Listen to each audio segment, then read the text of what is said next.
Toutes ces photos ont été réalisées avec 300 € de matériel et je vais vous expliquer comment en 2026 c'est possible de commencer la photographie à petit budget. Petit disclaimer avant, vous allez voir plein de plans de coupe et de vidéos avec des appareils photo qui bien évidemment ne sont pas à 300 €, ce sont simplement des plans de coupe. Par contre, toutes les photos que vous allez voir et que je vais inclure dans la vidéo sont des photos faites avec un appareil à 300 €. Je pense que la plupart des personnes s'en seraient doutées, mais je préfère le préciser pour la minorité. Je fais de la photo depuis presque 10 ans maintenant et j'ai eu l'occasion d'essayer plusieurs marques, Canon, Nikon, Sony, également d'essayer des réflexes, des hybrides, donc j'ai vraiment essayé beaucoup de modèles. Et vous allez être étonnés, mais ceux que j'ai préférés, eh bien c'était toujours les modèles les moins chers. Mais aujourd'hui on n'est pas là pour parler de mes préférences, mais bien de ce que je vais vous conseiller par rapport à mon expérience.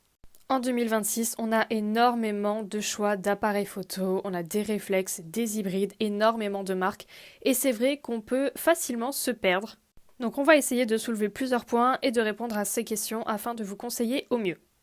Tout d'abord, première question, quel type de photo vous allez vouloir faire? Techniquement, avec un appareil photo, on peut tout faire. Il y a des boîtiers qui vont être plus amenés et enclins à faire certaines choses. Par exemple, si vous voulez faire de l'animalier, du sportif, il y a certaines règles à respecter. Mais si vous débutez, et là je parle bien pour les débutants, vous n'avez vraiment pas trop de questions à vous poser au début. Pourquoi, vous allez me dire? Eh bien simplement parce que la limite que vous allez avoir, ce sera uniquement vous. Au début et lorsqu'on est en apprentissage, ce n'est pas le boîtier qui va vous limiter, mais c'est bien votre technique. Donc déjà, j'ai envie de dire que pour commencer, peu importe le choix que vous allez faire, vous n'allez pas réellement vous tromper pour apprendre. Maintenant, comme je l'ai dit tout à l'heure, si vous allez faire de l'animalier, c'est peut-être bien de partir sur un capteur APS-C. Pourquoi? Eh bien parce que ça va vous éviter d'acheter des objectifs très longues focales, des téléobjectifs, et ça va vous faire économiser. C'est un petit crop, mais un crop qui peut être très intéressant, donc ça c'est déjà le premier point. Ensuite, par rapport à votre style de photo, là, si vous comptez faire de la photo sportive. Une chose qui est bien, je pense, c'est d'essayer de prendre un modèle avec une rafale plutôt élevée. Et attention, quand je dis une rafale élevée, je ne parle pas de 30 images secondes. Vous n'en avez absolument pas besoin. J'ai l'habitude de faire des photos sportives avec 3, 5, 7 images secondes et c'est amplement suffisant pour débuter. J'ai fait pendant environ 4 années de l'animalier et de la photo sportive avec 3 images secondes. C'est donc moi qui ai dû travailler mon œil plutôt que de me reposer sur mon appareil. Et n'oubliez jamais, ce n'est pas l'appareil photo qui fait le photographe. Vous allez beau avoir acheté le Sony Alpha 7 V et mettre des milliers d'euros dans un ensemble de boîtiers objectifs, vous n'aurez pas de meilleures photos qu'une personne avec un réflexe qui a 10 ans, qui a plusieurs années de travail et de pratique au compteur.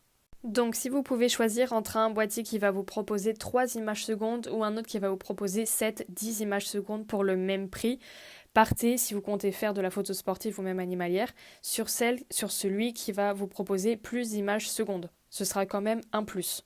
Mais ce n'est pas une obligation, vous ne serez pas dans l'impossibilité de faire ce type de photo si vous n'avez pas ça. Maintenant, si c'est pour photographier votre quotidien, la famille, des amis, faire aussi un petit peu de portrait, vous n'avez pas de boîtier spécifique à prendre. Par contre, ça va me permettre de faire la transition et de parler de quelque chose d'aussi important que le boîtier, c'est bien l'objectif. Et pour le coup, eh bien l'objectif, c'est vraiment ce qui va vous aider à vous spécifier dans un domaine précisément. Si vous partez sur du portrait, je vais vous conseiller de partir sur une focale fixe, donc par exemple un 50 mm avec une ouverture assez importante du style 2.8, 1.8. Ça va vous permettre de bien détacher votre sujet de l'arrière-plan et c'est toujours valorisant lorsqu'on fait du portrait. Si vous souhaitez partir sur de la photo de tous les jours, du quotidien, un petit peu de famille, d'amis, de photos de rue, je vais vous conseiller un zoom, un petit zoom à 24-70, à 28-70, ça sera très bien et là dans ce cas vous n'êtes pas obligé de partir sur une grosse ouverture, franchement les objectifs de kit ça suffit, vous avez même le 18-55, c'est amplement suffisant pour commencer. Pour faire du sportif, je vais vous conseiller de partir sur un zoom un petit peu plus important.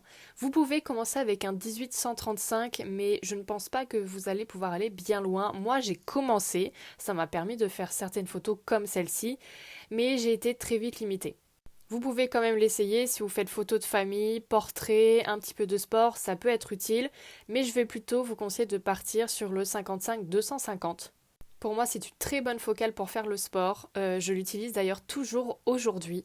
C'est d'ailleurs avec cette focale et cet objectif précisément que toutes les photos ou que la plupart des photos de cette vidéo ont été réalisées. Vous pouvez retrouver l'équivalent un petit peu partout. Moi je parle bien sûr de chez Canon en EF parce que c'est ce que j'ai principalement utilisé, mais je parle d'équivalent. Pour continuer dans le sportif et aller un petit peu du côté animalier, vous avez le 70-300. Alors cette focale, on la retrouve partout, chez toutes les marques. C'est vraiment pas mal, surtout si vous avez l'habitude de faire du foot où les joueurs peuvent aller assez loin. Sur un APS-C, il me semble que ça vous fait un 480, 460 mm, 480 mm. Donc c'est vraiment bien. Et pour commencer l'animalier, c'est vraiment très très bien. C'est suffisant au début, ça va vous apprendre à vous placer. Même si je pense que pour de l'animalier, le mieux c'est de ne pas aller en dessous des 400 mm. Mais là je parle bien d'animalier pur et pour ne pas faire autre chose parce qu'après par exemple un 100-400 vous allez très vite être limité. Mais si on peut s'en servir pour la photo sportive, ça dépend quel sport. Donc pour l'animalier, voilà, 400 mm, 500 mm, vous avez même le 150-600 de chez Sigma qui pour moi est vraiment l'objectif dédié à l'animalier et à l'animalier accessible. Maintenant on va parler de quelque chose de beaucoup plus général. Ça va être le confort de votre boîtier et la sensation que vous avez quand vous l'utilisez et même vos simples préférences. Et c'est quelque chose d'assez important parce que moi, pour avoir essayé des réflexes Nikon et des réflexes Canon, j'ai détesté les réflexes Nikon. Pourtant, j'adore les réflexes Canon et d'ailleurs, je ne me vois jamais ne plus en avoir un. Et ça, je trouve que c'est important, il faut se sentir en accord avec la marque. Et vous avez les menus qui sont importants, vous avez l'ergonomie, le visuel de votre boîtier, le grip aussi, c'est important de vous sentir bien lorsque vous le prenez en main. Et par rapport aux hybrides, alors aux hybrides entrée de gamme, on ne trouve pas de boîtier, il me semble, hybride à 300 €. Je pense qu'on est plus autour des 500 € pour vraiment l'entrée de gamme chez Canon. J'ai été étonnée de la toute petite poignée, c'est-à-dire que moi, en tant que femme qui n'a pas de très grandes mains, j'avais du mal à tenir mon M50 en main. Pareil pour mon Canon RP, alors c'était un petit peu mieux, mais ce n'était pas comme avec mon réflexe. Alors j'ai envie de dire, qu'est-ce que ça va être pour un homme? Alors il y a plein d'hommes qui utilisent des hybrides, forcément, mais à mon avis ce ne sont pas les hybrides entrée de gamme, parce que quand je vois la poignée, si on met un téléobjectif dessus, je ne sais pas comment vous faites. Moi déjà, mon M50 avec le 55-250, quand j'avais un adaptateur, je le perdais presque. Alors franchement, je ne sais pas comment vous faites les hommes. Vraiment, les hybrides, je trouve que la poignée n'est pas agréable. Maintenant, vous attendez certainement mes recommandations. Alors, je vais vous recommander principalement de partir sur des réflexes Canon. Pourquoi? Parce que déjà, en hybride, vous n'allez rien trouver à 300 € et je parle bien de 300 € avec l'objectif. Donc un hybride à 200 €, c'est impossible à trouver. Des réflexes, vous pouvez en trouver beaucoup, donc sur Vinted, Le Bon Coin, même sur MPB, mais ils sont légèrement plus chers. Donc les hybrides dans ce tarif on oublie. Et pourquoi je ne vais pas vous dire d'aller chez Nikon, donc des réflexes Nikon, parce que moi j'en ai essayé deux et je n'ai pas du tout aimé ni l'ergonomie du boîtier, ni les menus, ni la prise de vue, je n'ai vraiment rien aimé. Maintenant vous avez une multitude de boîtiers, vous pouvez bien évidemment regarder chez d'autres marques, Panasonic, Lumix. Et pareil pour l'objectif, vous n'êtes pas obligé d'investir tout de suite.